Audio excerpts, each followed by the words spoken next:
What does Jesus say happens to the one who believes and is baptized? This is the question that we seek to answer today as we conclude our verse-by-verse study of the book of Mark on Walking Through the Bible. His word, the glory of his cross. If you have a Bible with you, turn to Mark chapter 16.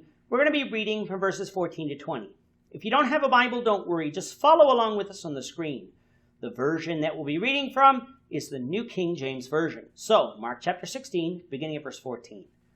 Later he appeared to the 11 as they sat at the table, and he rebuked their unbelief and hardness of heart, because they did not believe those who had seen him after he had risen. And he said to them, "Go into all the world and preach the gospel to every creature. He who believes and is baptized will be saved, but he who does not believe will be condemned. And these signs will follow those who believe. In my name they will cast out demons. They will speak with new tongues. They will take up serpents. And if they drink anything deadly, it will by no means hurt them. They will lay hands on the sick, and they will recover." So then, after the Lord had spoken to them, he was received up into heaven and sat down at the right hand of God. And they went out and preached everywhere, the Lord working with them and confirming the word through the accompanying signs. Amen. In our last episode, we carried on two discussions. One was the verse-by-verse study of verses 1 through 13, while the other was whether or not verses 9 through 20 are authentic to the book of Mark. We determined that they were, but don't have time to rediscuss all of those points. So if you didn't watch that episode, it's lesson 68 in this series and can be found on our YouTube channel at youtube.com/East End Church of Christ under the Walking Through the Bible Mark playlist. It can also be found on our website, eastendchurch.org, under the Media/WTTB English Podcast tab. As for the content of Mark 16, 1 to 13, we found that it was now the first day of the week following Jesus' crucifixion. Recall that Jesus said that he would rise the third day. As we discussed during our study of Matthew, this does not mean a literal 72-hour period, but parts of 3 days. Jesus died on Friday, the 6th day of the week, was in the grave all day Saturday, the 7th day of the week, and arose sometime after sundown, which would be Sunday, the 1st day of the week. That's 3 days. Mary Magdalene, Mary the mother of James, and Salome came to the tomb to further embalm the body of Jesus. They found an empty tomb, and were told to go to tell the disciples to go to Galilee, and Jesus would meet them there. Mark then tells us that Jesus appeared to Mary Magdalene and 2 men on the way into the country. Both went and told the disciples what they saw, but the disciples didn't believe them. Coming now to verse 14, we have Jesus appearing to the 11 as they sat at the table. The 11 simply refers to the disciples as a group. Recall, Judas is now dead. From the book of John, we're going to find that Thomas was not at this first meeting with Jesus and the disciples following the resurrection. It is not a contradiction to call them the 11 if they all weren't present, for Jesus' apostles numbered 11, even if only 10 were present. When Jesus meets them, he rebukes them for their unbelief of the witnesses who came to tell them what they saw. From the book of John, we're going to find that Peter and John had both seen the empty tomb. Jesus had taught all of them that he would rise the third day, and they had multiple witnesses at different times and in different places, all claiming to see the risen Jesus. They should have believed their testimony because there was evidence to support it.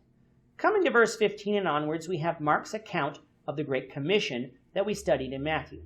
Mark makes it appear that Jesus gives this to them during the same appearance where he chided them for their unbelief. This is not necessitated by the text, but could simply be a summary, as Matthew makes it clear that Jesus gave these instructions in Galilee. While nothing precludes Jesus from giving the disciples these instructions twice, the evidence would suggest that Mark is giving us a summary, and these instructions took place later. The disciples were commanded to go into all the world and teach the gospel to every creature. This phrase, every creature, does not mean to wild animals too, for they aren't in need of salvation. This phrase means everybody, both Jews and Gentiles, men and women, slaves and free, for they were all in need of the gospel, and so the disciples needed to preach the gospel to all. How would one be saved? The one who believes and is baptized will be saved. Verse 16, though not controversial in the words that the page say, is controversial today because what it plainly teaches.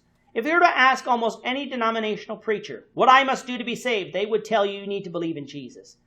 But is that what Jesus said in Mark 16:16? It's part of what he said for sure, but is that all that he said? No.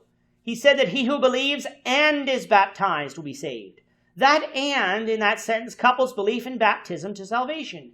If I tell someone to go to the supermarket and the dry cleaners and I'll give you $100, and the person only goes to the supermarket, should I give them $100?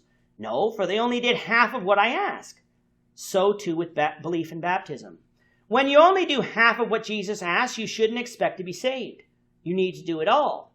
If someone doesn't believe in Jesus, they won't be baptized and they will be lost. That's not me saying so, that's Jesus saying so. Coming out of verses 17 and 18, Jesus tells his disciples the signs that will accompany the believers who go out and preach in his name.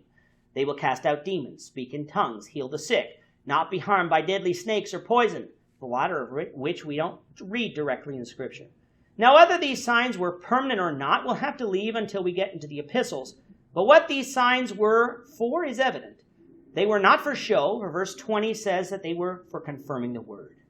The New Testament was not written at that time, so the people would need something to confirm that the words of the preachers were the words of God. These signs were for that confirmation. After the Lord spoke all these words that he needed to the apostles, he was taken up into heaven to sit at the right hand of God, a position that he is in right now, reigning as King of Kings and Lord of Lords. With that, we conclude our verse-by-verse study of the book of Mark. The Lord willing, we hope you'll join us for tomorrow's overall review of what was revealed to us in this book as we continue our walk through the Bible, one verse at a time. Thank you for watching today's episode. We hope that you found it edifying and ask that you not only subscribe to our channel and podcast, but that you like and share this episode among your friends so that the saving gospel of Jesus Christ can go out to the whole world.